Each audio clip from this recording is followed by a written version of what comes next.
the last weekend in November, that's the 27th and the 28th of November, we have a tree weekender here in the park. We're incredibly excited about it. It's being programmed by Rethinking Cities, who run the Urban Tree Festival in London, and they've put together a fantastic program online and on the ground of around 25 activities, arts activities, walks and talks. Some of them are already fully booked, so we're very excited. Amazing panel discussions around things like tree care in Bath and North East Somerset, what tree planting programmes there are, right tree, right place. There's so many activities, so please have a look at our programme and get involved, because we're really excited about it. And it's the first weekend of National Tree Week, so we really wanted to join up with that national initiative to get our tree weekender fully celebrated around the countryside.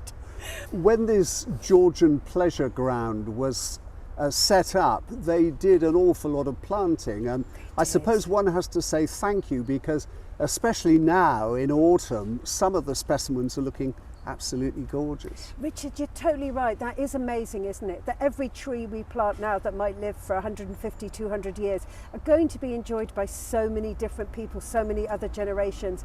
And I think that is really important. You're right. We've got the fantastic, beautiful London plains here that are 170, 200 years old. Some of them might date from the time of the park.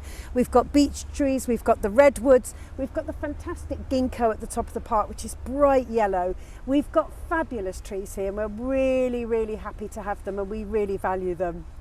Now, you are in the midst of a Heritage Lottery funded improvement and restoration scheme.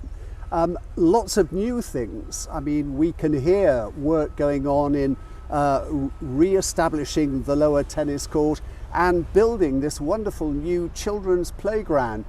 That's great. We're catering for the leisure activities of today, but what role will trees play in the future of Sydney Gardens? Okay, well, as I just mentioned, oh, there's a dumper truck coming through here and a train. Do you want to pause while that goes? Should we keep going? All right, okay. We're full construction mode here, and you can see there's a little dumper truck backing up, and I think they're just going to be turning round and going on. So yeah, this is the landscaping project. We're in full landscaping mode here at Sydney Gardens, and of course in the autumn it is an ideal time to be planting and to be landscaping the park, so that's also what we're doing.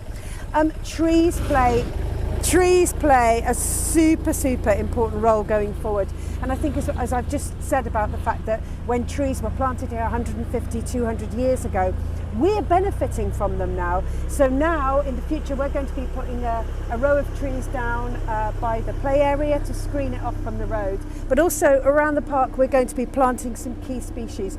We're putting in a new beech tree down by the petanque court. We're putting in a meta sequoia over there to join the kind of redwoods in the park, and we're also putting in a new ginkgo at the new entrance off the Warminster Road, and I think another beech tree down here. So for us it's really important. We're going to mark those plantings, hopefully with some children from Bathwick Primary School, and also with the Friends of Sydney Gardens, and of course our funders, the National Heritage Lottery Fund.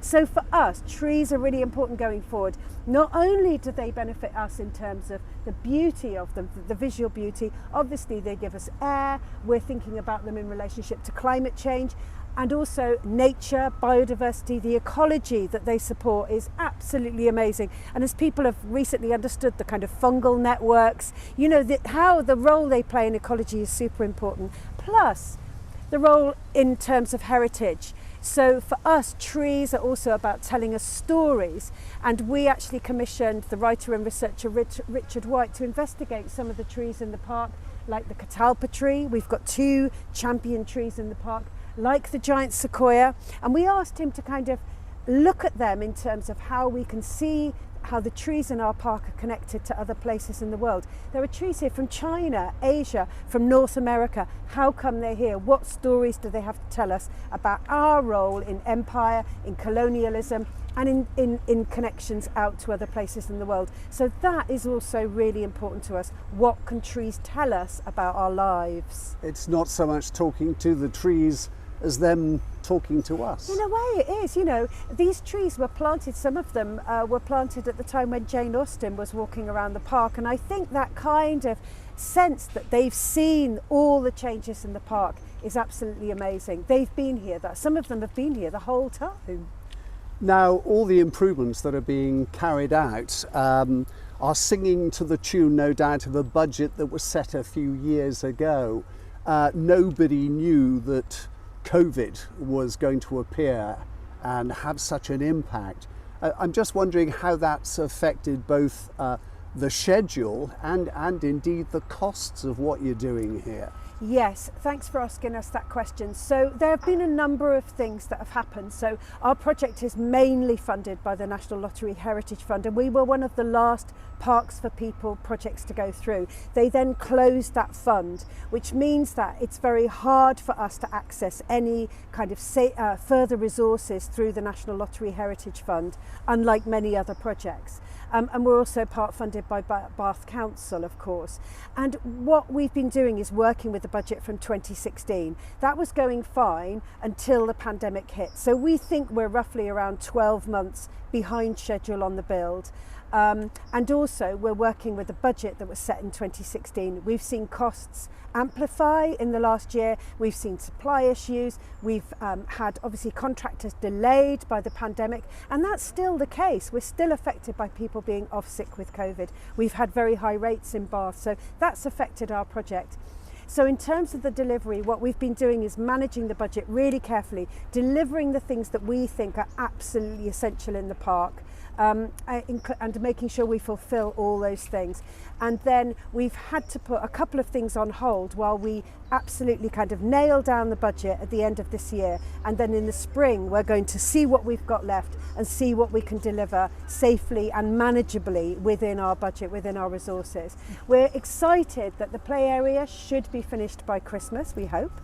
And also, around December the 1st, the new public toilets will be open and the community pavilion for our use going forward until we establish that. And this whole new kind of area now around the Gardener's Lodge will be open. And there's also a brand new changing places facility, which we're really excited about. But I think there's going to be another press release coming out about that shortly, which I'm sure you'll pick up on because that'll be great. But yes, it's been a really difficult process for us. We've had to constantly work with supply issues, with changes. So we've paused, for the time being, we've paused the ramp up from the canal entrance. We're really hoping that the new Warminster Road entrance, which will be open off there, and the widened path will facilitate increased access to the park. We also are unable to resolve some of the issues in the depot area, so we will leave that closed for now until we can work out exactly how to landscape that area. So I think all the information is on our website. If people want to know more, please go to Sydney Gardens on the bathnes.gov.uk website, and we've got a really good explanation there of everything that we've done.